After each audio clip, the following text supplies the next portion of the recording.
आप सभी को जय मसीह की। प्रभु आप सभी को बहुत आशीष दे। आज बहुत से लोग ऐसे हैं, क्योंकि मैंने कुछ लोगों के अनुभवों को देखा है, सुना है, सीखा है, समझा है और अपनी ज़िंदगी में भी कुछ ऐसे अनुभव लिए थे मैंने, जिसके द्वारा परमेश्वर की आत्मा ने आज हमें सिखाया, आज भी वरन पहले भी सिखाया कि आज तक हम मरे नहीं हैं। क्योंकि लिखा है कि जब तक गेहूं का दाना भूमि में पिसकर मर नहीं जाता तब तक वह अकेला रहता है, लेकिन जब वो मर जाता है तो बहुत फल फलता है। प्रभु के कहने का मतलब क्या है इसमें? इस वचन के कहने का मतलब है हमें अपने आप को, जैसे उदाहरण के तौर पर एक मुर्दा होता है ना, अब मुर्दे को अगर गाली बको, झूठ बोलो, चुगली करो, दोष लगाओ, बुराई करो, कमी निकालो, हंसी टट्टा करो, कितनी गंदी से गंदी गाली बको, चाहे नामर्द बोलो, चाहे उसकी सब प्रकार की क्षमता को ठेस पहुँचाओ, लेकिन फिर भी मुर्दा मुर्दा ही रहता है, वो हिल नहीं सकता, ना तो वो पलट कर जवाब दे सकता। तो इस प्रकार की दशा के विषय में परमेश्वर हमें बताना चाहता है कि हमें मरना ज़रूरी है। चाहे हम सही हैं, चाहे हम गलत हैं, अगर फिर भी हमें कोई दोष लगा रहा है, हमारे साथ गलत बर्ताव कर रहा है, तो उस समय हम कैसा बर्ताव कर रहे हैं? क्यों? क्योंकि प्रभु यीशु मसीह ने भी अपने आप को, अपनी अभिलाषाओं समय सब प्रकार से प्रभु यीशु मसीह ने अपने आप को इतना दीन और नम्र और शून्य कर लिया और अपने आप को मतलब उस मृत्यु के लिए दे दिया। और बिल्कुल भी यीशु मसीह ने पलट कर वार नहीं किया, झूठ के बदले झूठ नहीं बोला, गाली के बदले गाली नहीं दी, दोष के बदले दोष नहीं लगाया और चांटे के बदले चांटा नहीं किया, कोड़े के बदले कोड़े नहीं किए। लेकिन अगर इस मैसेज को आज हम गहराई से समझ गए ना, तो ध्यान रखना, वचन में लिखा है कि तू ढांढस बांध, क्योंकि मैंने संसार को जीत लिया है और परमेश्वर ने आपको और मुझे जयवंत से बढ़कर बनाया है।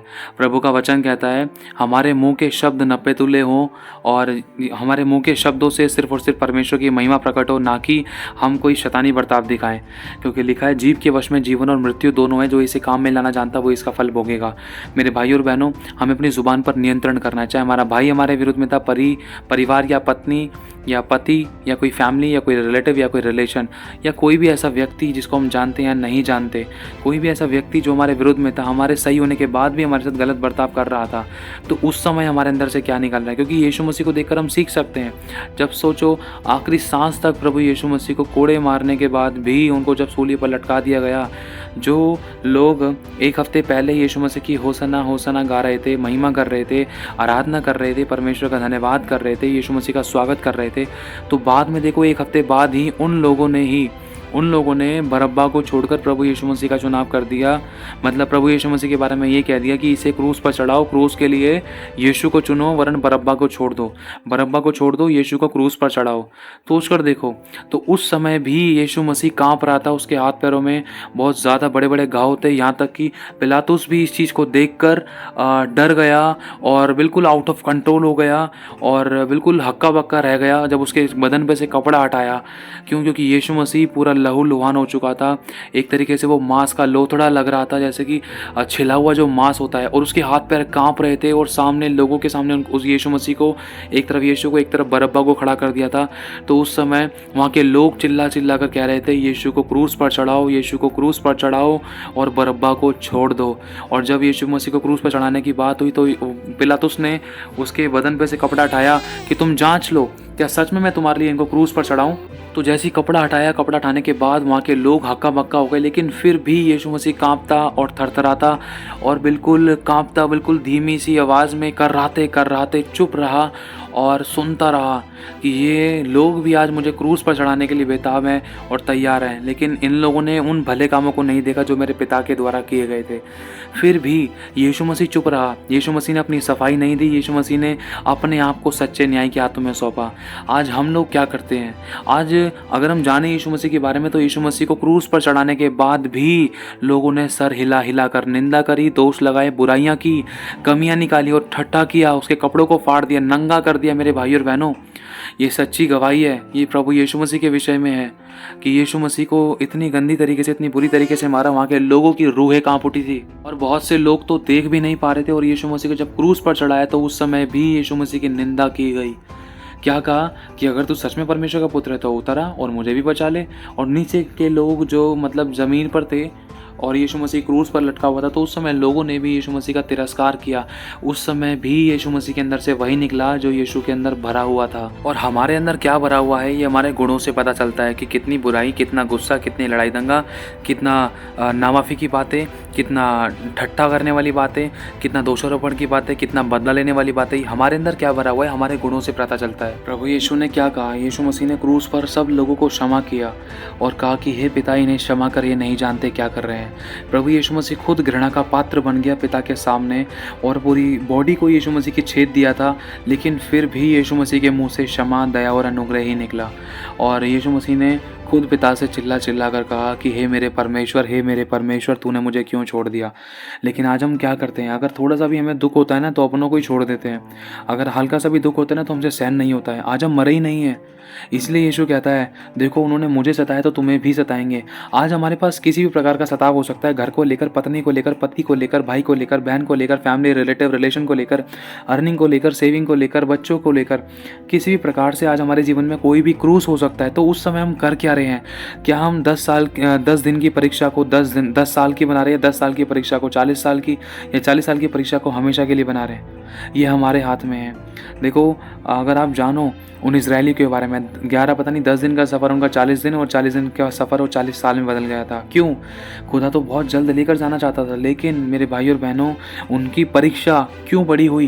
क्योंकि उन लोगों ने मन में कुड़कुड़ाहट थी, क्योंकि लिखा है कि परमेश्वर ने उनका कुड़कुड़ाना सुन लिया और वो परमेश्वर ही के विरुद्ध में हो गए, परमेश्वर की निंदा की, बुराइयाँ की और वो काम किया जो परमेश्वर की दृष्टि में बुरा था।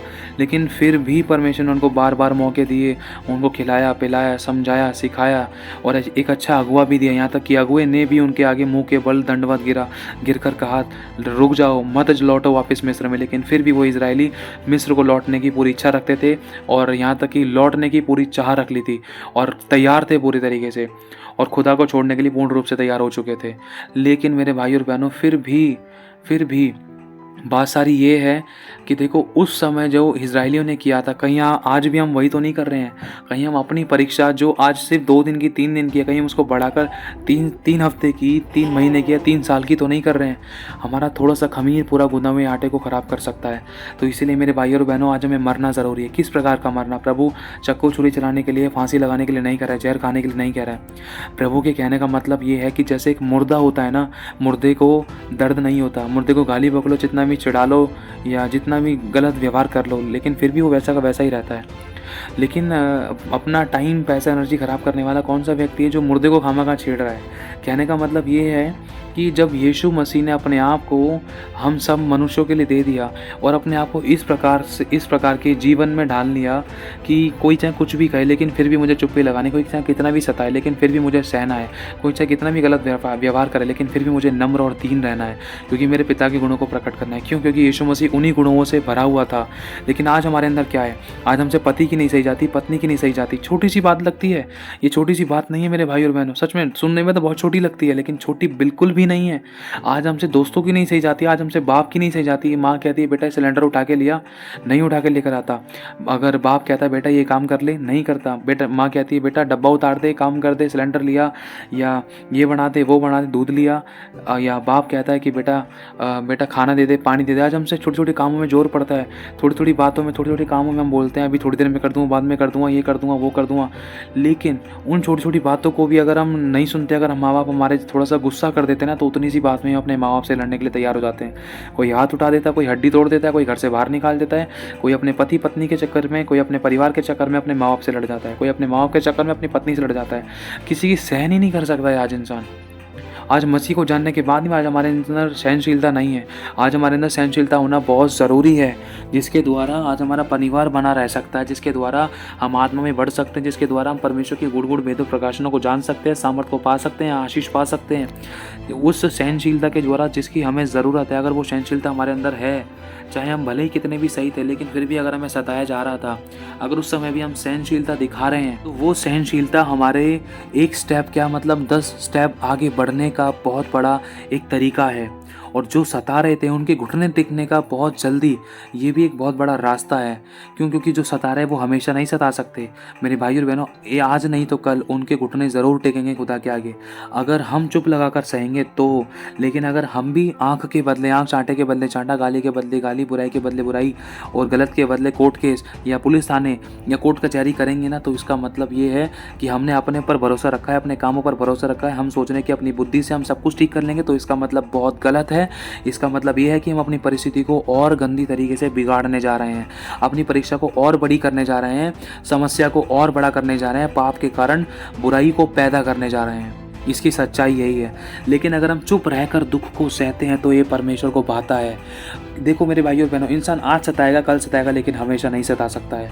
अगर आपको लग रहा है कि आपके परिवार वाले, आपके माता-पिता, आपके फैमिली मेंबर्स, आपकी पत्नी, आपके पति इतने कट्टर हो गए थे कि वो खुदा के वचन को ना तो जान रहे हैं, ना तो मान रहे हैं, ना तो सुन रहे हैं, ना तो समझ रहे हैं, लेकिन हर वो काम कर रहे हैं जिससे कि आपका दिल दुख रहा है और खुदा के वचन को भी एक्सेप्ट नहीं कर रहे हैं और आपकी आंखों में आंसू लेकर आ रहे हैं। लेकिन ध्यान रखना, अगर उस समय भी आप चुप लगाकर सह रहे हो और अपने शब्दों का ध्यान रखकर ऐसे लोगों के लिए प्रार्थना कर रहे हो, उपवास के साथ प्रार्थना कर रहे हो और ना तो खुद पाप कर रहे और ना ही पाप के कामों में हाथ मिला रहे, तो परमेश्वर ऐसे कामों में उनको ज़रूर बदलेगा, ज़रूर बदलेगा। क्यों? क्योंकि आपने चुप रहकर दुख को सहा है। और लिखा है, जब जब परमेश्वर के लोगों ने दुहाई दी तो वो उनकी सुनकर स्वर्ग को झुकाकर उतर आया। लेकिन कब उतर कर आता है? चुप रहकर अगर हम दुख को सहते हैं तो। अब बात सारी ये है कि यीशु मसीह के अंदर क्या भरा हुआ था? जो यीशु के अंदर भरा हुआ था वही यीशु मसीह ने आखिरी सांस तक क्रूस पर प्रकट किया। क्या? क्षमा करना, प्रेम करना, दया करना, अनुग्रह करना, दुख को चुप रहकर सहना। लेकिन हमारे अंदर क्या भरा हुआ है ये तो पल भर में पता चल जाता है। इन छोटी छोटी बातों के कारण है ना, हमारे घर की बातों को अगर हम दूसरों को शेयर करते हैं, हमारे घर की लड़ाई दंगे दूसरों को पता चलते हैं, या हमारे घर की बातें अगर हम दूसरों को ढोल बजाते हैं, हम सोचते हैं कि वो बता देगा, वो सुलझा देगा, वो समझा देगा, वो सिखा देगा, तो ये भी बहुत बड़ी गलती है। क्यों? क्योंकि हम अपने घर का, अपने परिवार का, अपने फैमिली मेम्बर्स का, अपनी पत्नी का सर को नंगा कर रहे हैं, अपने परिवार की, अपने पेट की इज्जत को उछाल रहे हैं। कहते हैं ना, अगर अपना कपड़ा उठाए तो पेट अपना ही नंगा होता है। तो बात सारी वही है। अगर हम चुप रहकर सिर्फ खुदा के आगे रो रहे तो खुदा ज़रूर बदलेगा। ये हमारे हाथों में है। आज बहुत सी परिस्थितियाँ ऐसी हैं कि अपने लोग सबसे पहले विरुद्ध में हैं। मसीह विरोधी का ऐसे आत्मा काम कर रहा था कि अपने लोग ही मसीह लोगों के विरुद्ध में हो रहे हैं, मसीह के विरुद्ध में हो रहा है। तो इसके बारे में अगली वीडियो बनाई जाएगी, तो ध्यान से सुनना। लेकिन आज परमेश्वर की आत्मा ने ये बात सिखाई है कि हमसे सहा नहीं जाता है। आज हमसे छोटी छोटी बातों में भी नहीं सहा जाता है। बड़ी बड़ी बातों में क्या सहेंगे? बड़े बड़े काम क्या करेंगे? क्रूस क्या उठाएंगे? बड़े बड़े आश्चर्य कर्म क्या करेंगे? सब कुछ करने के लिए ना हमें अपना क्रूस उठाना ज़रूरी है। और इसे ही कहते हैं क्रूस, जो हमारे घर से शुरू होता है। मेरे भाई और बहनों, सब कुछ हमारे मुताबिक नहीं हो रहा है, लेकिन ध्यान रखना, प्रभु आपको कहीं ना कहीं इनडायरेक्टली या डायरेक्टली शैतान से लड़ना सिखा रहा है, आपको मजबूत कर रहा है। परमेश्वर ने मूसा के समय में फ़िरौन के मन को कठोर किया था, इसीलिए इजराइलियों को मिस्र से निकलने में समय लगा। अगर फ़िरौन का मन कठोर नहीं होता ना, तो इजराइली और मिस्री परमेश्वर के बड़े चमत्कारों को नहीं देख पाते। इसीलिए मेरे भाई और बहनों, आपको बताना चाहता हूँ, अगर आपको लग रहा है कि आप सही हो, लेकिन आपके परिवार वाले आपको दुख दे रहे थे, आपके विरोध में खड़े हो रहे थे, चाहे कोई भी आपके विरोध में हो रहा था, लेकिन ध्यान रखना, आने वाले टाइम में आपकी बहुत बड़ी महिमा छुपी है और बहुत बड़ा आनंद छुपा है। और लिखा है कि जब तुम नाना प्रकार की परीक्षाओं में पढ़ो तो उसको पूरे आनंद की बात समझना, और तुम्हारे विश्वास के परखे जाने से धीरज उत्पन्न होता है, और धीरज को अपना पूरा काम करने दो ताकि तुम पूरे सिद्ध हो जाओ। और विश्वास के परखे जाने से धीरज उत्पन्न होता है। धीरज में हमें बढ़ना ज़रूरी है, क्योंकि लिखा है, जो अंत तक धीरज धरे रहेगा उद्धार उसी का होगा। क्योंकि मेरे भाई और बहनों, अपना दिमाग लगाकर, अपना दिमाग चलाकर, दूसरे से एडवाइस लेकर हम अपनी परिस्थिति को बिगाड़ ही सकते। क्या पता शैतान किसी के भी द्वारा गलत एडवाइस दे दे और उसकी बात को मानकर हम अपने घर को और ख़राब कर लें। ये सच्चाई है, क्योंकि बहुत से लोगों ने ऐसा किया था। बहुत से लोगों के जीवन में ऐसी गलतियां हुई थी, ऐसी मिस्टेक्स हुई थी। दूसरों के चक्कर में अपने परिवारों को तोड़ लिया, दूसरों पे भरोसा रखकर अपने ही घर में आग लगा ली। दूसरों की बातों पर विश्वास करके, उनकी बातों को मानकर, उनकी बातों को अपने घर में लागू करके अपने परिवार को, रिश्ते नातों को और तोड़ लिया, कोर्ट कचहरी कर लिए, पति पत्नी के रिश्ते टूट गए। और दूसरे तो अपने कामों में मस्त है, लेकिन अपना घर खराब कर लिया। क्यों? क्योंकि चुप रहकर दुख को नहीं सहा, अगर सहा भी तो लेकिन बाहर अपने घर का भेद प्रकट कर दिया, ना कि अपने परमेश्वर के आगे रोए। ये सच्चाई है। देखो मेरे भाई और बहनों, खुदा चाहता है, आपको उठाना चाहता है, आपको मजबूत करना चाहता है। प्रभु कहीं ना कहीं आपको शैतान से लड़ना और मजबूत करना सिखा रहा है आपको। प्रभु आपकी आत्मा को मजबूत कर रहा है। क्यों? क्योंकि जब आपके जीवन में बड़ी गवाही बनेगी तो उस गवाही के द्वारा बहुत से लोग परमेश्वर के पास खींचे चले आएंगे। क्योंकि टेस्ट के बिना टेस्टिमनी मतलब गवाही नहीं बनती है। और परीक्षा में परमेश्वर आपको ना तो मरने देगा, ना तो आपको छोड़ेगा। क्योंकि उसका वचन कहता है, मैं देख धर्मी, मैं अपने दाहिने हाथ से तुझे संभाले रहूँगा, मत डर, मैं तेरे साथ हूँ, इधर उधर मत ताक, मैं तेरा परमेश्वर हूँ, मैं तुझे दृढ़ करूँगा, अपने धर्मी मैं दाहिने हाथ से संभाले रहूँगा। तो मेरे भाई और बहनों, आज हमें चुप रहकर दुख को सहना है, क्योंकि यही एक तरीका है। अगर हम अपना दिमाग लगा रहे हैं, अगर अपना बदला खुद ले रहे हैं, तो परमेश्वर का कोई फ़ायदा नहीं है। हम सच्चे विश्वासी नहीं हैं, हम क्रिश्चियन नहीं हैं। क्यों? क्योंकि हम अपना खुद न्याय लड़ रहे हैं, हम अपनी लड़ाई खुद लड़ रहे हैं, हम अपने तरीके से सारे काम कर रहे हैं, वचन के अकॉर्डिंग नहीं कर रहे हैं, ना ही हम परमेश्वर के अगुओं से सलाह ले रहे हैं। अगर अगुओं से भी सलाह नहीं ले रहे तो फिर भी हमें वचन से जांचना ज़रूरी है। मैं कह रहा हूँ, चाहे अगर अगुआ भी सलाह दे रहा है तो उसकी भी बात को वचन के अनुसार परखना, क्योंकि शैतान किसी के भी द्वारा काम कर सकता था, क्योंकि शैतान नहीं चाहता कि कोई पति और पत्नी, कोई परिवार एक मन एक तन रहे या एक मन एक आत्मा रहे। क्योंकि शैतान को बहुत बड़ी चिढ़ है कि कोई विश्वासी, कोई परिवार एक मन एक आत्मा की जब प्रार्थना करते हैं तो शैतान को मतलब बहुत बड़ा इस चीज़ से झटका लगता है। क्योंकि लिखा है कि जब एक व्यक्ति प्रार्थना करता है तो 1000 दुष्ट आत्माएं निकलती हैं, जब 2 व्यक्ति प्रार्थना करते हैं तो 10,000 दुष्ट आत्माएं निकलती है। तो सोच गो कितने मल्टीप्लीकेशन के साथ, कितने बहुगुणा के साथ दुष्ट आत्माओं को नाश किया जाता है। कब? जब एक मन एक आत्मा होते हैं। और शैतान इसी बात पर अटैक मारता है कि इसकी पत्नी, इसका पति, इसके भाई, इसकी मम्मी, इसके पापा एक मन एक आत्मा ना होने पाए। तो इन बातों से आपको सावधान रहना है। बस चुप लगाकर दुख को सहना। जो समस्या आपको दिखाई दे रही है उन बातों के लिए प्रार्थना करो। ना तो कुछ गलत कदम उठाओ, ना कोई कोर्ट केस करो, ना कोई हाथ उठाओ, वरन अपने शरीर, प्राण और आत्मा पर कब्जा करो। फालतू में कोई फायदा नहीं है। गलत कदम उठाने के बाद आंसू आंसू और आंसू, रोना रोना और रोना ही है। लेकिन आपने चुप रहकर दुख को सह लिया और नम्रता, दीनता से बने रहे तो खुदा मार्ग निकालेगा। ध्यान रखना, ये सच्चाई है। और जिन लोगों ने उतावली करी वो चूक गए। दूसरी बात और आपको बताना चाहता हूँ, देखो दुख के समय में प्रार्थना करो, आनंदित होने के समय में स्तुति के गीत गाओ, ऐसा लिखा है। देखो सिलास और पौलुस के बारे में हम जान सकते हैं, और शद्रक, मेशक, अबेदनगो के बारे में जान सकते हैं, दानियेल के बारे में जान सकते हैं। जब उनके ऊपर समस्याएं, विपदाएं, परेशानियां आई थी, जब उनके विरोधी खड़े हुए थे, जब उनको बांध कर डाल दिया था, आग के भट्टे में झोंक दिया था, तब भी उन्होंने परमेश्वर का इनकार नहीं किया, तब भी वो कुड़कुड़ाए नहीं, तब भी वो बुड़बुड़ाए नहीं, तब भी उन्होंने परमेश्वर के हाथों में अपने आप को सौंप दिया। चाहे कुछ भी हो जाए, प्रभु तेरी आज्ञा का पालन करना है, चाहे कितना भी दुख आए चुप रहकर सहना है। क्योंकि मुझे पता है प्रभु, दुख को चुप रहकर सहना तुझे पाता है, और तू मुझे दुख में हमेशा के लिए नहीं देख सकता। वो स्वर्ग को झुकाकर उतर आता है। और ऐसा ही हुआ शद्रक, मेशक, अबेदनगो के समय में। जब उनको आग के भट्टे में डाल दिया गया तो परमेश्वर वहाँ था। दानियेल के समय में दानियेल को शेरों की मान में डाल दिया था, तो शेर के समय भी दानियेल के पास परमेश्वर वहाँ था। और मेरे भाइयों और बहनों, जब पौलुस और सिलास को उस जेल खाने में कैद में बंद कर दिया था, उनको बेड़ियों से कैद कर दिया था, उस समय उनको बहुत मारा पीटा था, उस समय भी वो आनंदित थे। क्यों? क्योंकि परमेश्वर वहाँ था। लेकिन मेरे भाई और बहनों, वो खुड़खुड़ाए नहीं। अगर आप बाइबल में से किसी को भी उठाकर देख लो, जो परमेश्वर के सच्चे विश्वासी, सच्चे लोग हैं, परमेश्वर के अभिषिक्त है, जो अनॉइंटेड हैं, जो परमेश्वर की बुलाहट में हैं, वो लोग खुड़खुड़ाए नहीं। ये सच्चाई है। वो कुड़कुड़ाए नहीं, वो चुप रहकर दुख को सहते रहे। आज आपको लग रहा है कि आपके सामने कोई गोलियत खड़ा है, लेकिन वो ध्यान रखना, वो गोलियत को मारने के लिए परमेश्वर आपको गोलियत का ही हथियार देगा। उसी के हथियार से आप उसी को मार पाओगे। और हथियार क्या है? वो आपकी नम्रता और दीनता, परमेश्वर का भय मानकर उसके मार्गों पर चलना, चुप रहकर दुख को सहना। क्यों? क्योंकि लिखा है, जब आप परमेश्वर के अधीन हो जाओगे और उसके अनुसार चलोगे, अपने आप को उसके आगे समर्पित करोगे, तो वो आपका न्याय लड़ेगा, वो आपका युद्ध लड़ेगा। क्योंकि लिखा है, किसी को घोड़ों का सहारा है, किसी को रथों का सहारा है, लेकिन हम तो यहोवा ही का नाम लेंगे। क्यों? क्योंकि यहोवा हमारा युद्ध लड़ता है। लिखा है, पहले परमेश्वर के अधीन हो जाओ, तब शैतान का सामना करो, तब वह तुम्हारे सामने से भाग जाएगा। और इसी तरीके से देखो, आपको मालूम है दाऊद कितना छोटा बच्चा था, लेकिन दाऊद की दृष्टि में गोलियत कुछ नहीं था। क्यों? क्योंकि गोलियत के बारे में दाऊद जानता था कि गोलियत को परमेश्वर, मेरा यहोवा, मेरे वश में कर देगा और उसको मेरे हाथों से मार डलवाएगा।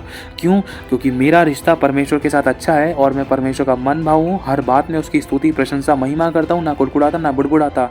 मैं चुप रहकर दुख को सहता भी हूँ और दीनता, नम्रता में बना हुआ भी हूँ। तो मेरा न्याय क्यों नहीं चुकाएगा? तो दाऊद का न्याय परमेश्वर ने चुकाया। दाऊद को परमेश्वर ने शेर और भालू से बचाया। दाऊद को परमेश्वर ने गोलियत से बचाया, वरन उन गोलियत को और शेर और भालू को दाऊद के हाथों द्वारा मरवा डाला। क्यों? क्योंकि दाऊद परमेश्वर की दृष्टि में दीन और नम्र और मन भाव और सब बातों में धन्यवादी रहा। अगर आपको दुख लग रहा है, धन्यवाद करो। धन्यवाद इस पति के लिए, इस पत्नी के लिए, इस भाई के लिए, इस बहन के लिए, इस माँ के लिए, इस बच्चों के लिए, इस नौकरी के लिए, इस बिजनेस के लिए, इस बॉस के लिए धन्यवाद करो।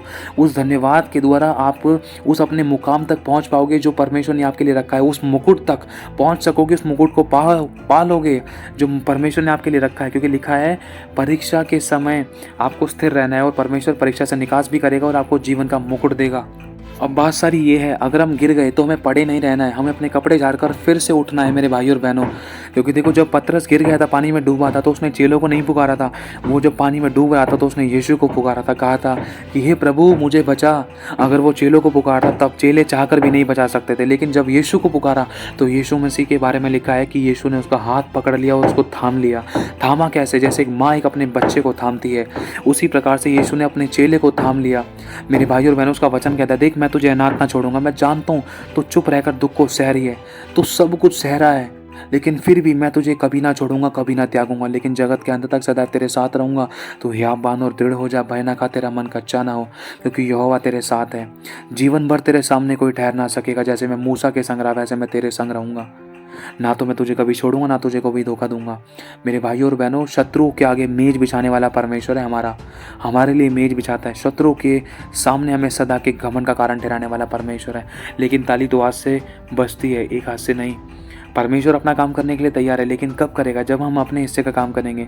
चुप रहकर दुख को सहना है। जैसे एक मुर्दा मर जाता है ना, और जैसे एक मुर्दा व्यक्ति होता है, मुर्दा एक शरीर होता है, उसको कुछ भी दुख नहीं होता, तो उसी प्रकार से मैं ऐसे जीवन जीने की कोशिश करना है कि मैं अपनी अभिलाषाओं के लिए, अपनी बुराइयों के लिए मर चुका हूँ, और उसके साथ साथ अगर कोई मुझे सता भी रहा है तो मैं मर चुका हूँ। मुझे कोई दर्द नहीं हो सकता। मेरे बाप की गाली का, मेरी माँ की गाली का, मेरे बाप की बुराई का, मेरे पति पत्नी की बुराई का मुझे कोई असर नहीं हो सकता।